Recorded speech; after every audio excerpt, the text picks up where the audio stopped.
जय गिरिजापति दीन दयाला, सदा करत संतन प्रतिपाला। जय गिरिजापति दीन दयाला, सदा करत संतन प्रतिपाला। ब्रेक के बाद एक बार फिर से आप सभी का स्वागत है दोस्तों। सावन की शुरुआत हो गई है और इस पूरे सावन मास में शिव की पूजा कैसे करनी है जान रहे हैं हम पंडित जी से। चलिए बात करते हैं शिव की पूजा की, जिसका सोमवार को बड़ा ही महत्व होता है। तो चलिए जानते हैं सोमवार को क्या महत्व है शिव जी की पूजा का। सावन के सोमवार के व्रत के विषय में एक पौराणिक मान्यता वो ये है कि इस व्रत को माता पार्वती ने पति के रूप में भगवान भोलेनाथ को प्राप्त करने के लिए ही इस व्रत को सबसे पहले आरंभ किया था।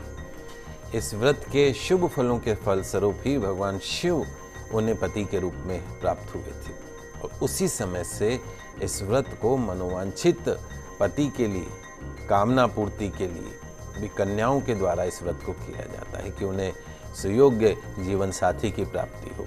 तो भगवान भोलेनाथ की आराधना और आशीर्वाद प्राप्त करने के लिए उपवास करने का विशेष महत्व कहा गया है। मुख्य रूप से व्रत जो है वो परिवार और समाज को समर्पित है। इसके अतिरिक्त ये जो व्रत है वो आपसी प्रेम, भाईचारा और मेलजोल के साथ जीवन जीने का भी संदेश देता है। शिव व्रतों में 16 सोमवार के व्रत को सबसे उत्तम माना गया है। इस मास की जो संपूर्ण कला है उसको केवल और केवल ब्रह्मा जी ही समझ सकते हैं, जान सकते हैं। सावन मास के जो कुल 30 दिन होते हैं वो व्रत और पुण्य कार्यों के लिए ही होते हैं। इस मास की जितनी भी तिथियां हैं वो व्रत और पुण्य कार्यों के लिए होती हैं। सोमवार के व्रत का जो प्रारंभ है वो शुक्ल पक्ष के प्रथम सोमवार या फिर श्रावण मास के प्रथम सोमवार से, जब भी सावन मास जैसे आज शुरू हो गया है तो आने वाले सोमवार से आप उस व्रत का प्रारंभ कर सकते हैं। कुल 16 सोमवार प्रथम सोमवार से करना शुभ माना जाता है। और इस व्रत का जो विधि विधान भी है वो श्रावण मास में भगवान भोलेनाथ के लिए जो किए जाने वाले व्रत जो हैं उनके समान हैं। सावन मास में पार्थिव शिवलिंग की पूजा विशेष रूप से की जाती है। अगर कोई भक्त श्रावण मास में सोमवार का व्रत प्रारंभ नहीं कर पाता है तो वो चैत्र मास के शुक्ल पक्ष के प्रथम सोमवार से, वैशाख मास के शुक्ल पक्ष के प्रथम सोमवार से, कार्तिक मास के शुक्ल पक्ष के प्रथम सोमवार या फिर मकसर मास के शुक्ल पक्ष के प्रथम सोमवार से भी शुरू कर सकते हैं।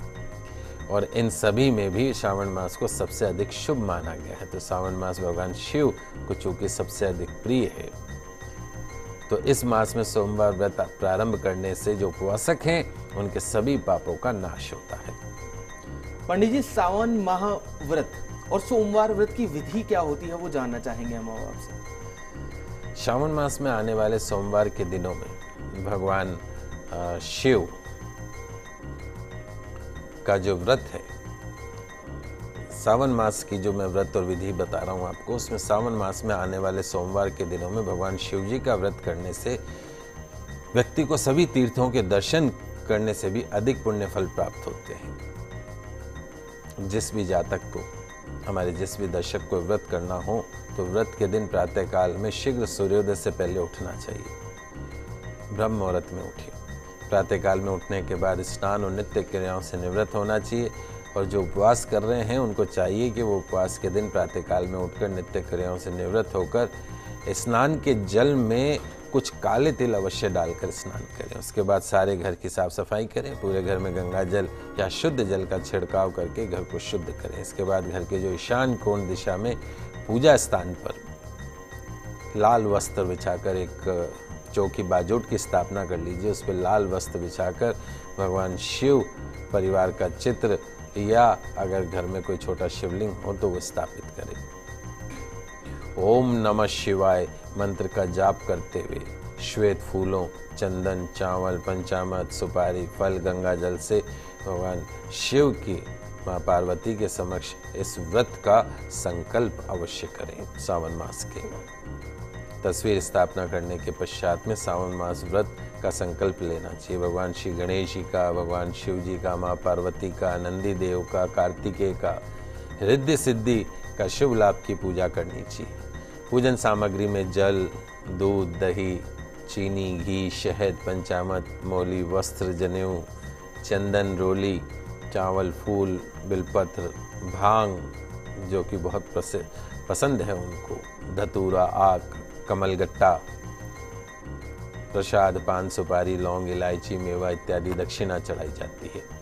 ओम नमः शिवाय से भगवान भोलेनाथ की, ध्यान रखिएगा, ओम नमः शिवाय से भगवान भोलेनाथ की, और ओम नमः शिवायई, ओम नमः शिवायई से माँ पार्वती जी की षोडश उपचार आपको पूजन करनी है। धूप दीप जलाकर कपूर से आरती करनी चाहिए। 16 दुर्वा, 16 सफ़ेद फूल और 16 मालाओं से भगवान शिव का पूजन करना समस्त कामनाओं को पूर्ण करने वाला माना जाता है। अंत में 16 बत्तियों के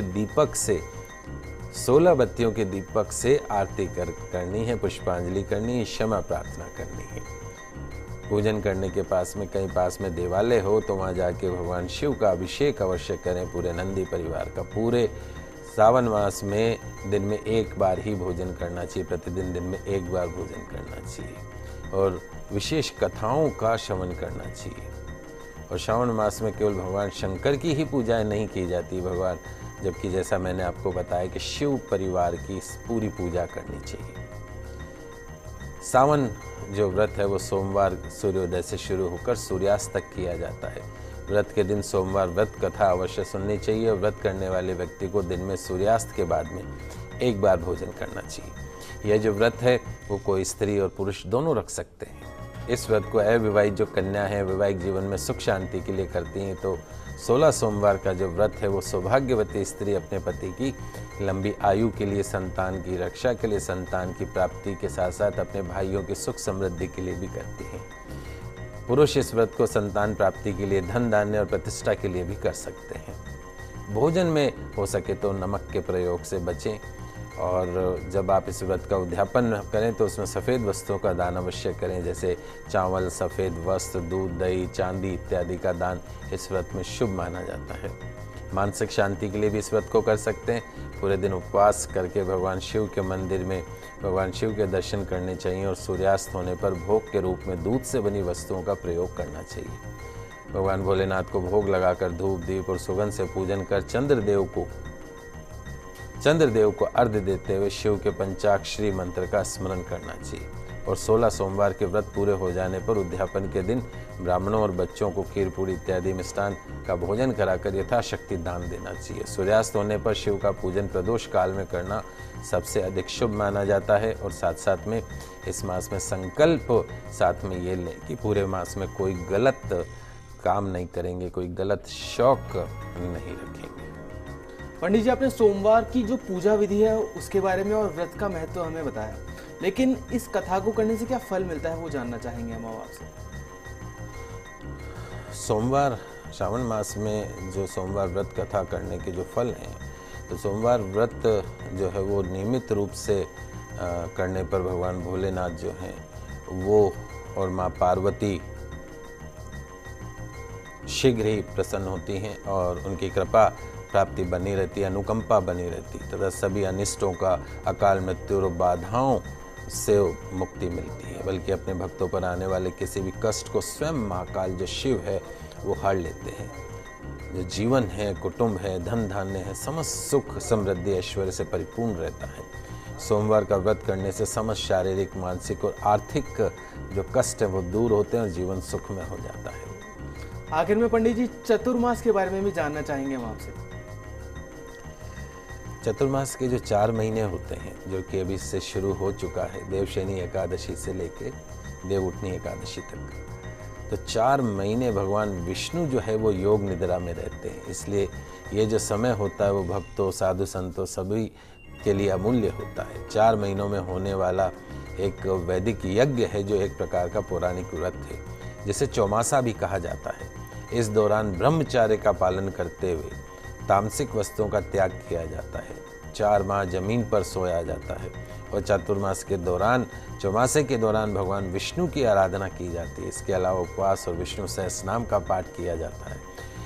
चौमासा करने से निश्चित तौर पर शुभ फल प्राप्त होते हैं। तो चतुर्मास के जो 4 महीनों को शुभ माना जाता है। इसके बाद चतुर्मास का समापन देव उठनी जो हमारी एकादशी होता है उस पर होता है। उसी के साथ चतुर्मास का जो माह भी है वो भी खत्म हो जाता है। तो चतुर्मास व्रत और पूजा पाठ इस समय के दौरान भोजन में किसी भी प्रकार का तामसिक प्रवृत्ति का भोजन नहीं करना चाहिए।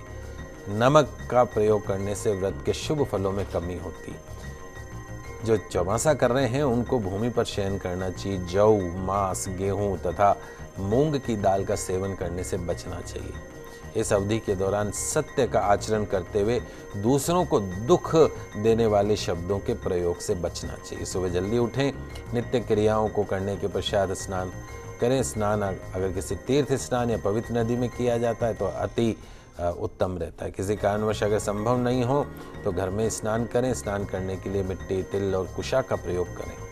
भगवान विष्णु का व्रत है, अतः नमो नारायण या ओम नमो भगवते वासुदेवाय मंत्र के जप करने से सभी कष्टों से मुक्ति होती, दुर्भाग्य से मुक्ति होती। स्नान कार्य करने के बाद भगवान श्री विष्णु जी का पूजन करना चाहिए। पूजन करने के लिए धान्य के ऊपर एक कुंभ रख दीजिए, कलश रख दीजिए। कलश को लाल रंग के वस्त्र से बांध देना चाहिए कुंभ को।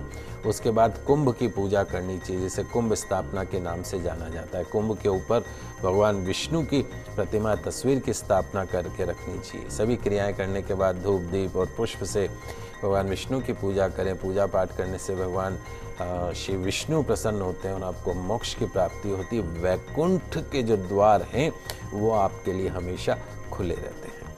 तो हम उम्मीद करते हैं कि आपने बहुत कुछ जाना होगा आज। पंडित जी, हमारे स्टूडियो में आने के लिए, दर्शकों की समस्याओं का समाधान करने के लिए आपका बहुत बहुत शुक्रिया। आप सभी का आज का दिन मंगलमय हो, शुभ हो। जय श्री कृष्णा, जय माता की, जय शिव शंकर। अगर आपकी भी कोई समस्या और आप चाहते हैं पंडित जी से उनका समाधान, तो सोमवार से शुक्रवार आप हमें कॉल कर सकते हैं। आप हमें ईमेल भी कर सकते हैं। हमारा ईमेल आईडी है goodlucktips@firstindianews.com।